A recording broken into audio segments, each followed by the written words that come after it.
ഒരു പൂ കൊടുത്ത് സ്വീകരിക്കാൻ വേണ്ടി നമ്മുടെ സുഹൈൽ സാർ, നമ്മുടെ പുതിയ നമ്മുടെ സ്റ്റാറാണ്. പോകാനുള്ള ധൃതിയിലായിരിക്കും ഇനി ഇരിക്കുന്നത് അല്ലേ? അപ്പൊ പോവാൻ കേൾക്കാനുള്ള മനസ്സൊക്കെ ഉണ്ടോ? എല്ലാവർക്കും ഉണ്ടോ? പരീക്ഷയിലേക്ക് വരാനുള്ള കാരണം പൈസ നോക്കിയോ വരുമാനം നോക്കിയോ ഒന്നല്ല, മറിച്ച് 1994 ഒരു ഹാർട്ട് അറ്റാക്ക് കൊണ്ട് ഗൾഫിൽ വെച്ച് സൗദിയിൽ വെച്ച് ശരീരം കുഴഞ്ഞു വീണ ഒരാളാണ്. അതിനുശേഷം 19 വർഷം ഞാൻ മെഡിസിൻ കഴിച്ചു. ആ മെഡിസിൻ കഴിക്കുന്നതിനിടയിൽ തന്നെ എനിക്ക് ഷുഗറായി, പ്രഷറായി, കൊളസ്ട്രോളായി, എല്ലാ രോഗങ്ങളും ഒത്തൊരുമിച്ച് വന്നിട്ട് അവസാനം വണ്ണം വെച്ചു. ആരോഗ്യം കുറഞ്ഞിട്ട് വണ്ണം വെച്ചു. വണ്ണം വെച്ചപ്പോഴത്തേക്കാണ് ഡോക്ടർ പറഞ്ഞത് കിഡ്നിയും കരളും എന്ത് ചെയ്തു, പോയി. ഇനിയും വലിയ പ്രതീക്ഷ വേണ്ട, എന്നെ കൊണ്ടുചെന്ന ആളിൻ്റെ അടുത്ത് പറഞ്ഞത് വലിയ പ്രതീക്ഷ വേണ്ട, ആള് 6 മാസത്തിൽ കൂടി ജീവിക്കില്ല എന്ന് പറഞ്ഞു. അത് അത്രയ്ക്കും വല്ലാത്തൊരവസ്ഥയിലേക്ക് പോയി. ആ ഒരവസ്ഥയാണ്. അതായത് 2015 ഈ ഒരവസ്ഥയാണ്. ഈ ഒരവസ്ഥയിൽ എന്ത് ചെയ്യാൻ പറ്റും? കിഡ്നിയും കരളും പോയാൽ ഹോസ്പിറ്റലിൽ ഡയാലിസിസ് ചെയ്യല്ലേ? ഡയാലിസിസ് ചെയ്തിട്ട് പിന്നെന്ത് ചെയ്യും? പിന്നെ ട്രാൻസ്പ്ലാന്റേഷൻ. ഇത് ചെയ്യണമെങ്കിൽ എന്ത് സംഭവിക്കും? നമ്മുടെ വീടും ബസ്സും പോകും, അല്ലെങ്കിൽ നാട്ടുകാരുടെ പിരിവെടുക്കണം. അപ്പോൾ ഈ ഒരു അവസ്ഥ വന്നപ്പോൾ ഞാൻ പറഞ്ഞു, ഞാൻ ഹോസ്പിറ്റലിൽ പോകുന്നില്ല. കാരണം എൻ്റെ പിന്നെ ഭാര്യയും 3 മക്കളുണ്ട്. ഈ 3 മക്കൾ അനാഥമാകും. കാരണം വീടും ബസ്സും ഇല്ലാത്തൊരവസ്ഥ വരും.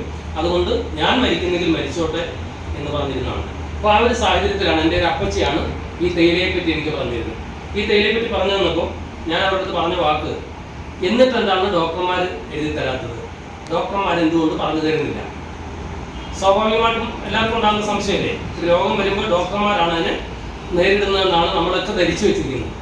പക്ഷെ അതങ്ങനെ അല്ല എന്നുള്ളത് ആര് തെളിയിച്ചു തരുന്നുണ്ട്? DHN തെളിയിച്ചു തരുന്നു.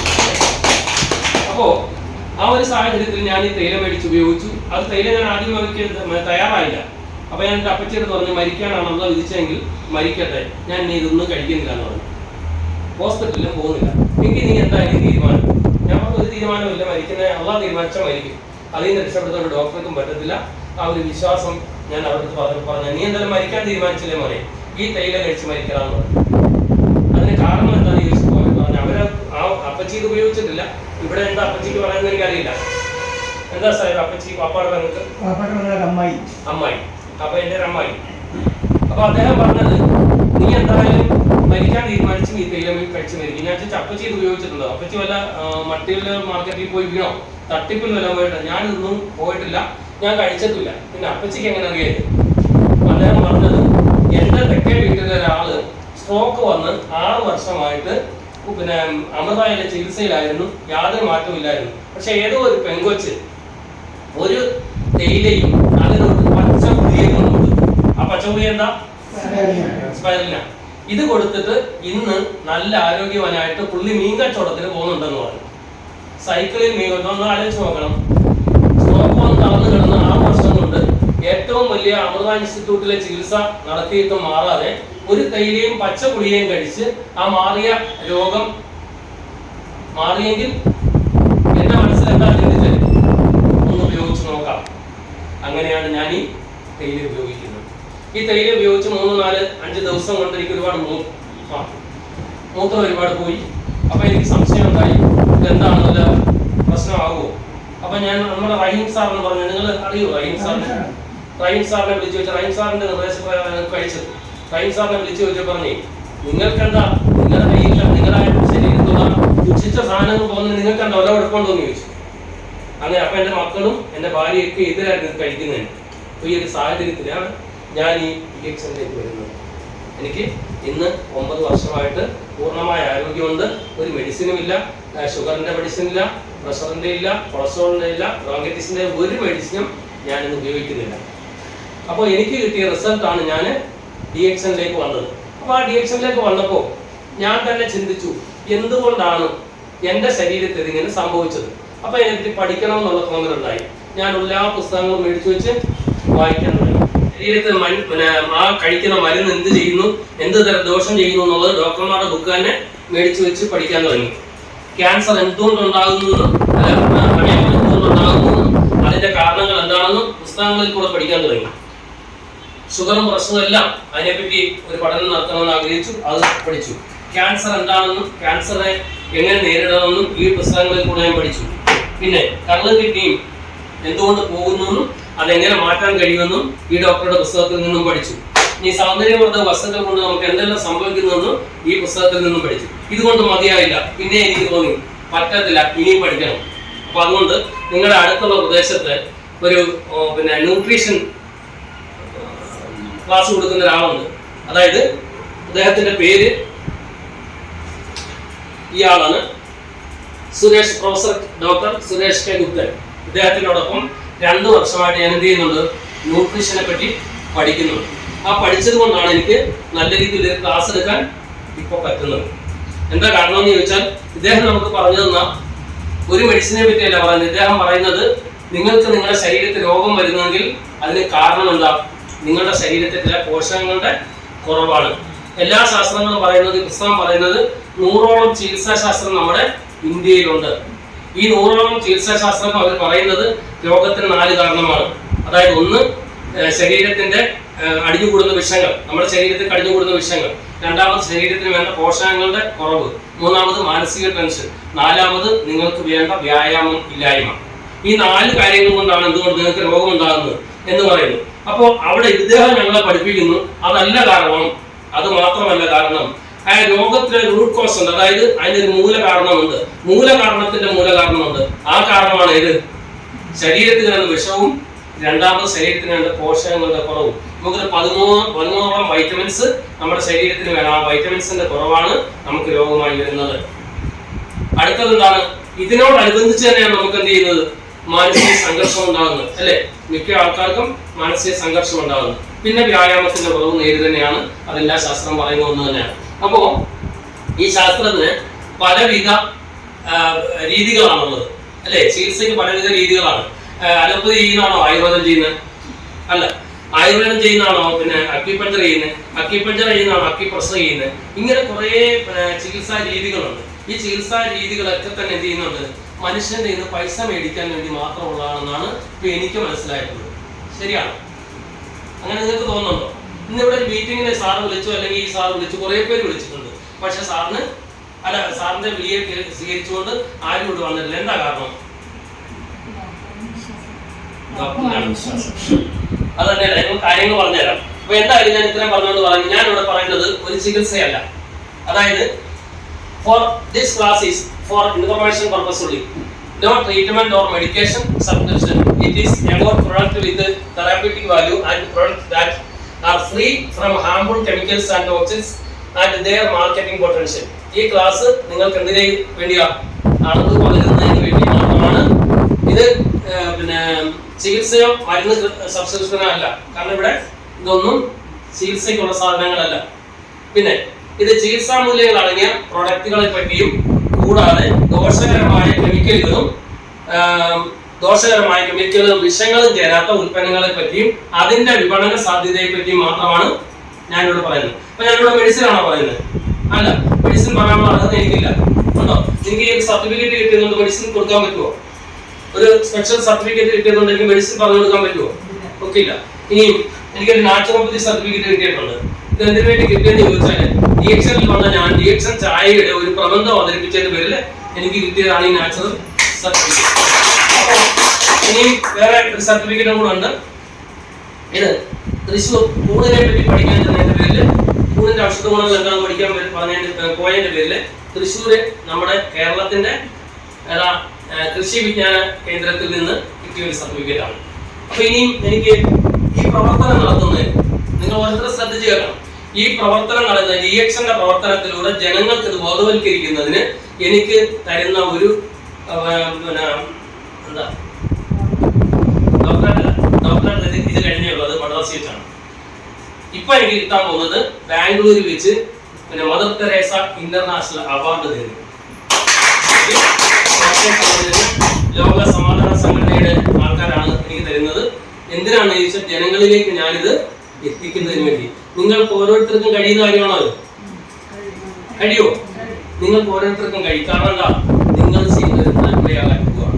DXL എന്ന് പറഞ്ഞ മഹാപ്രസ്ഥാനം നമ്മളിലേക്ക് തന്ന ആ ലിംസി ഊജൻ എന്ന് പറഞ്ഞ ആളിനും ഇതെനിക്ക് എത്തിച്ചെന്ന സർവേശ്വരന് ഞാൻ ആദ്യം ചെയ്ത കണ്ടൊരു അൽഹംദുലില്ലാ പറയേണ്ടതാണെന്ന് പറഞ്ഞില്ല, മറന്നുപോയി. അപ്പോൾ പറയുകയാണ് അൽഹംദുലില്ലാ. ഇനിയും അദ്ദേഹത്തിന് നന്ദി പറയാണ്. കാരണം DXN എന്ന് പറഞ്ഞ പ്രസ്ഥാനത്തിനെ ജനങ്ങളിലേക്ക് കൂടി, അതായത് 17 മില്യൺ ജനങ്ങളിലേക്ക് എത്തിച്ചിട്ടുണ്ട്. 17 മില്യൺ ജനങ്ങൾ ഇതിന്റെ ഡിസ്ട്രിബ്യൂട്ട് ആയിട്ടുണ്ടെങ്കിൽ നമ്മൾ കരുതുക എത്ര കൺസ്യൂമർ ഉണ്ടാവും. നിങ്ങൾക്ക് ഓരോരുത്തർക്ക് എത്ര കൺസ്യൂമർ ഇതുണ്ട്? എത്ര കൺസ്യൂമർ ഉണ്ട്? ആർക്കും കൺസ്യൂമർ ഇല്ല? വിട്ടുന്നില്ല കാര്യം പ്രതികരിക്കാറില്ലേ ഇവിടെ? സാഹിബ് ഉണ്ട്. നിങ്ങൾ കണക്കൂടണം, 2 പേരുണ്ടാവുമോ ഒരാളിന്? എങ്കിൽ 17 ബില്യൺ ഡിസ്ട്രിബ്യൂട്ടർ ഉണ്ടെങ്കിൽ എത്ര കൺസ്യൂമർ ഉണ്ടാകും? നിങ്ങൾ ഇത്രയും കൺസ്യൂമർ എന്ത് ചെയ്യുന്നുണ്ട്? ഈ പ്രൊഡക്റ്റ് ഉപയോഗിക്കുന്നുണ്ട്. ഈ ഉപയോഗിക്കണമെങ്കിൽ ഗുണമില്ലാത്ത ആണെങ്കിൽ ഉപയോഗിക്കോ? ഉപയോഗിക്കില്ല. അപ്പൊ ഇവിടെ നമ്മൾ ഈ പ്രൊഡക്റ്റ് നമ്മൾ ഉപയോഗിക്കണം, നമ്മുടെ മക്കൾക്ക് കൊടുക്കണം, നമ്മുടെ ഭർത്താവിന് കൊടുക്കണം, ഭാര്യമാർക്ക് കൊടുക്കണം, നമ്മുടെ കുടുംബങ്ങൾക്ക് കൊടുക്കണം. എല്ലാവരും ഈ പ്രൊഡക്റ്റ് എന്ത് ചെയ്യണം? എത്തണം. എത്തിയെങ്കിൽ മാത്രമേ നിങ്ങളൊരു നല്ല പ്രവർത്തകരാകും. ആണോ? നമ്മൾ ഇങ്ങനെയുള്ള കാഴ്ചകൾ ഇവിടെ കാണാറുണ്ട് അല്ലേ? കുറെ ആൾക്കാർ 50 വയസ്സിന് മേലെ മരിച്ചു പോയതിന്റെ കുറെ ഉണ്ട്. 50 ഫോട്ടോ ഉണ്ടായിരുന്നു. ഞാൻ ഇത്രയും മാത്രം കാരണം എല്ലാം കൂടെ എടുത്തു കഴിഞ്ഞാൽ എനിക്ക് വലിയൊരു ഭയമാണ്. അപ്പൊ അതുകൊണ്ട് ഈ ഫോട്ടോയിൽ കാണുന്ന ചില ആൾക്കാർ 50 വയസ്സാകാതെ മരിച്ചു പോയവരാണ്. അതിനോട് പറഞ്ഞിരിക്കുക ജീവിച്ച് തീരാത്തവർ. ജീവിച്ചു തീർന്നവരാണോ 50 വയസ്സിൽ മരിച്ചവർ? അല്ല. നമ്മൾ മരിക്കില്ലേ? മരിക്കും. പക്ഷെ ഇവരൊക്കെ എങ്ങനെ മരിച്ചവരാ? വണ്ടി ഇടിച്ച് മരിച്ചവരാണോ? അല്ല കെട്ടിത്തൂങ്ങി മരിച്ചവരാണോ? അല്ല. പിന്നെ എങ്ങനെ മരിച്ചവരാ? അറ്റാക്കും സ്ട്രോക്കും വന്ന് പെട്ടെന്ന് മരിച്ചു പോയവരാണ്. ഇതിന് കേരളത്തിലെ ആരോഗ്യ വിദഗ്ധർ പറയുന്നതിന് കാരണം ജീവിതശൈലി രോഗങ്ങളിൽ ജീവിതം തകർന്ന് കേരളം. ശരിയാണോ? ഹോസ്പിറ്റലിൽ ഇന്ന് ഇവിടെ മീറ്റിംഗിന് വിളിച്ച ആൾ വന്നില്ല. പക്ഷെ നിങ്ങൾ ഇപ്പൊ തന്നെ ഇവിടെ അടുത്തുള്ള ഹോസ്പിറ്റലിന്റെ വാതിൽക്കൽ പോയി നിന്നാൽ ക്യൂ ഓടെ ഉണ്ടാവും അല്ലേ? എന്താണ് കാരണം? ഡോക്ടർമാരുടെ വല്ല പ്രതിവിധി ഉണ്ടോ? പ്രതിവിധി ഉണ്ടെങ്കിൽ ഡോക്ടർമാർ ഇങ്ങനെയുള്ള ന്യൂസുകൾ വെളിവിടുന്നില്ല. ജീവിതശൈലി രോഗങ്ങളിൽ കേരളം മുന്നിൽ. സഹായഹസ്തവുമായി ലോകാരോഗ്യ സംഘടന. ഇനിയും പെട്ടെന്നുള്ള മരണം കൂടി. അപ്പൊ പെട്ടെന്നുള്ള മരണം ഒരുപാടുണ്ടോ? കൂടി. ഇനി രോഗികളുടെ എണ്ണത്തിൽ പ്രമേഹം മൂലം കാൽ മുറിച്ച് 50 വയസ്സിൽ താഴെയുള്ള രോഗികളുടെ എണ്ണത്തിൽ 3 ഇരട്ടി വർധനമെന്ന് ഡോക്ടർമാർ. ഇന്ത്യയിൽ ജീവിതശൈലി രോഗങ്ങളുടെ അമിതഭാരവും പ്രധാന മരണ കാരണം. 2030 ആകുമ്പോഴേക്കും 500 ദശലക്ഷം പേർക്ക് ഹൃദ്രോഗം വരാം. ആരാ പറയുന്നത്? ഞാൻ പറയുന്നതാണോ? അല്ല, പത്രങ്ങളാണ് പറയുന്നത് അല്ലെ? പത്രങ്ങളിലൂടെ ആര് കൊടുക്കുന്ന റിപ്പോർട്ടാ? അല്ല, ലോകാരോഗ്യ സംഘടനയുടെ റിപ്പോർട്ടുണ്ട്. ഡോക്ടർമാര് കൊടുക്കുന്ന റിപ്പോർട്ടാണ്. യുവാക്കളോട് പിണങ്ങി ഹൃദയം. 2022 മലയാളി കഴിച്ചത് 12,500 കോടിയുടെ മരുന്ന്. എങ്ങനെയുണ്ട്? ആലോചിച്ചു. ശരിയാണോ? ഇനിയും കേരളം കഴിക്കുന്നത്, ഇത് നേരത്തെ റിപ്പോർട്ട്, കേരളം കഴിക്കുന്ന 1,100 കോടിയുടെ മരുന്ന്. മരുന്നുകളിൽ നിന്നും രോഗങ്ങളിൽ നിന്നും രക്ഷ നേടാൻ എന്ത് ചെയ്യണം? നല്ലത് മാത്രം ശീലമാക്കണം. അവർ തന്നെയാണ് പറഞ്ഞിരിക്കുന്നത്.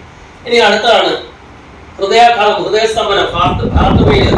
നിശബ്ദ കൊലയാളികൾ കരുതിയിരിക്കുക. ആരാ പറയുന്നത്? ഡോക്ടർമാര് പറയുന്നുണ്ട്. ശ്വാസകോശ ആരോഗ്യ പ്രശ്നങ്ങൾ ഉള്ളവരിൽ ശ്വാസകോശ അർബുദ സാധ്യത കൂടുതൽ എന്ന് പഠനം. അവർ പഠിച്ചുകൊണ്ടിരിക്കുകയാണ് അല്ലേ? അപ്പോഴും പ്രതിവിധി കാണാൻ ആർക്കെങ്കിലും പറ്റുന്നുണ്ടോ? പിന്നെ ഇന്ത്യയിൽ അടുത്ത വർഷത്തോടെ അർബുദ രോഗികൾ 16 ലക്ഷമാകും. സ്ഥിതിവിവര കണക്കുകൾ. ഇങ്ങനെ കുറെ കണക്കുകൾ. വായിലെ അർബുദ എണ്ണത്തിൽ വർധന. വായിൽ നിന്ന് ക്യാൻസർ വർദ്ധിച്ചുകൊണ്ടിരിക്കുകയാണ്.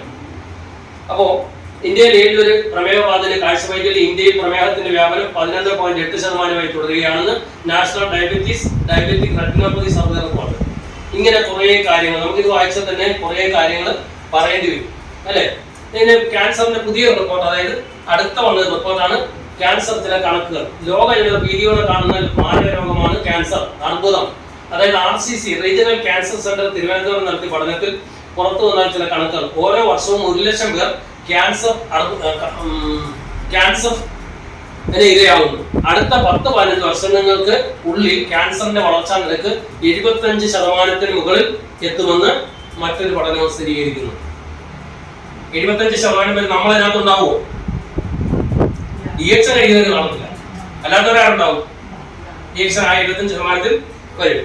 ഇനി കൂടാതെ 2025 രാജ്യത്ത് ക്യാൻസർ രോഗികളുടെ എണ്ണം 3 കോടിയിലേക്ക് എത്തുമെന്ന് ആശങ്കപ്പെടുത്തുന്ന വിവരം പുറത്തുവിട്ടിരിക്കുന്നു ICMR, Indian council of medical research. അവിടുത്തെ പ്രൊഫസറാണ് ഞങ്ങൾക്ക് ക്ലാസ് തരുന്നത്.